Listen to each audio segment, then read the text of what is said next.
내가 국장을 하지 않는 이유. 지금 여러분의 투자는 실력으로 쌓이는 구조인가요? 아니면 운이 좋아야만 살아남는 구조인가요? 코스피 5천을 겪는 같은 시장을 경험해도 결과는 정반대로 갈립니다. 누군가는 국장에서 인생 수익을 냈다고 하고 누군가는 정 다 털리고 날았다고 하죠.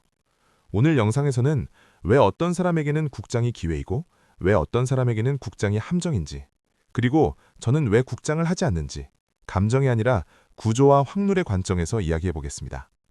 제가 국장을 하지 않는 첫 번째 이유는 단순합니다. 개인이 장기 투자로 기업 성장의 과실을 안정적으로 가져가기 어려운 구조가 꽤 자주 반복되기 때문입니다. 여기서 말하는 불리함은 질투가 아닙니다. 제가 통제할 수 없는 변수가 너무 많이 끼어드는 시장이라는 뜻입니다. 대표적으로 네 가지가 있습니다. 첫째, 주주 환원 정책의 일관성이 약한 경우가 많습니다. 배당 확대를 말해도 경기나 업황이 흔들리면 줄이는 건 늘 배당이 먼저입니다. 자사주 매입이나 소각도 선언으로 끝나는 장면이 반복되면 장기 투자자는 지치기 시작하죠. 둘째, 기업 가치가 올라도 기존 주주의 몫이 희석되는 이벤트가 생깁니다. 물적 분할 이후 상장 같은 방식은 장기 투자자의 신뢰를 갉아먹습니다. 셋째, 공시와 설명의 품질이 투자자 관점에서 친절하지 않은 경우가 있습니다. 개인은 숫자는 보는데 맥락을 놓치기 쉽고 그 틈을 소문이나 테마가 메우는 시간이 길어집니다. 넷째, 같은 실적을 내도 시장이 붙여주는 평가가 낮게 고정되는 경향이 있습니다. 단순히 저평가가 아니라 저평가가 오래 지속되는 구조가 되는 순간이 있다는 거죠. 여기서 핵심은 이겁니다. 투자는 결국 확률 게임인데 확률을 높이는 가장 쉬운 방법은 통제 불가능한 변수를 줄이는 것입니다. 그런데 국장은 종목을 고르는 순간부터 실적뿐만 아니라 지배구조, 정책, 공시, 수급까지 변수가 겹칩니다.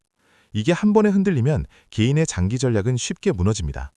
그래서 저는 국장을 안 하는 걸 취향이 아니라 통제 가능한 확률을 선택하는 문제로 봅니다. 그리고 여러분도 이 질문을 한번 해보셨으면 좋겠습니다. 내가 지금 하고 있는 건 투자일까 매매일까? 기업의 현금 흐름과 경쟁력을 보고 들어갔는데도 한 번의 이벤트로 논리가 계속 깨진다면 그건 여러분 분석이 부족해서가 아니라 구조 리스크일 수 있습니다. 제가 추천하는 기준은 하나입니다. 내가 감당할 수 있는 변수의 개수를 정해두는 것. 예를 들어 나는 실적과 밸류에이션까지만 본다. 지배구조, 정책, 테마는 내 통제 밖이다. 이렇게 선을 긋는 순간 국장 비중은 자연스럽게 줄어듭니다. 두 번째 이유는 신뢰 리스크가 가격 리스크보다 크기 때문입니다. 가격은 원래 오르내립니다.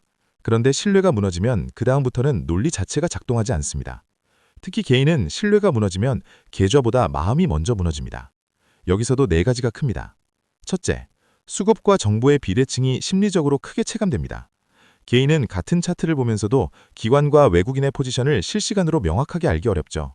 그래서 상승은 내 실력 같고 하락은 남 탓처럼 느껴지면서 판단이 감정화됩니다. 둘째, 단기 수익을 부추기는 환경이 강합니다.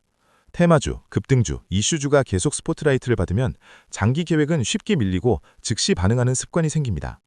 셋째, 거래 제도와 규정이 체감 공정성을 흔드는 순간이 있습니다. 제도가 옳냐 그르냐의 논쟁과 별개로 내가 불공정하다고 느끼는 순간 시장 참여 자체가 손상됩니다. 넷째, 불공정 거래 뉴스가 반복되면 학습된 무기력이 커집니다.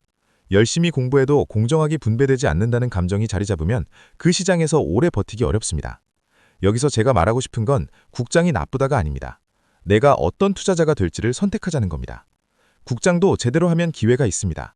하지만 그 기회는 대체로 두 부류가 가져갑니다. 정보를 빠르게 처리할 수 있는 사람, 기업과 제도 변수를 끝까지 추적할 수 있는 사람. 이 두 조건이 부족한 사람에게 국장은 수익률의 문제가 아니라 지속 가능성의 문제가 됩니다. 그래서 저는 국장을 안 하는 게 몰라서가 아니라 내 시간과 집중력, 감정 에너지를 어디에 쓸지 선택한 결과입니다. 여러분도 체크해보세요. 투자 피로도. 일주일에 계절을 몇 번 보나요? 하락할 때 짜증 늘고 일에 집중이 깨지나요? 이런 투자 피로도가 늘어나면 이미 비용이 발생 중입니다. 공정성 논쟁에서 빠져나오는 기준. 제도가 불리하다고 느끼는 순간 개인이 제도를 바꾸긴 어렵습니다. 그때 선택지는 둘 중 하나입니다. 시장을 떠나거나 내가 유리한 규칙을 가진 상품으로 옮기거나.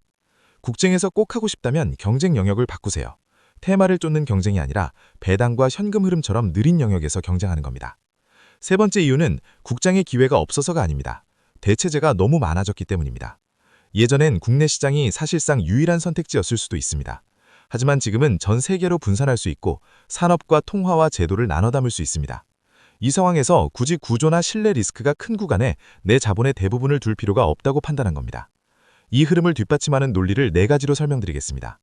첫째, 글로벌 시장에는 장기적으로 주주환원 문화가 축적된 것이 상대적으로 많습니다. 완벽하진 않지만 투자자 기대를 충족시키려는 압력이 상대적으로 강한 시장이 존재합니다. 둘째, 분산이 쉬워졌습니다. 과거엔 해외 투자가 번거롭고 비용이 높았지만 지금은 ETF 같은 도구로 국가나 산업을 폭넓게 나눌 수 있습니다. 셋째, 통화 분산 자체가 리스크 관리가 되는 시대입니다. 한 나라의 통화와 정책에 계좌 전체가 묶이면 내 자산은 내 실력보다 환율과 정책에 더 크게 흔들릴 수 있습니다. 넷째, 장기 투자에서 중요한 건 한 방이 아니라 현금 흐름을 꾸준히 투자로 옮기는 시스템입니다. 그리고 이 시스템은 시장의 화려함보다 규칙의 단순함에서 더 강해집니다. 국장에도 좋은 기업 많다. 어떤 해에는 국장이 미국보다 수익률이 좋다. 이렇게 반론하실 수도 있습니다. 맞습니다. 인정합니다. 하지만 중요한 건 나에게 맞는 시장인가입니다.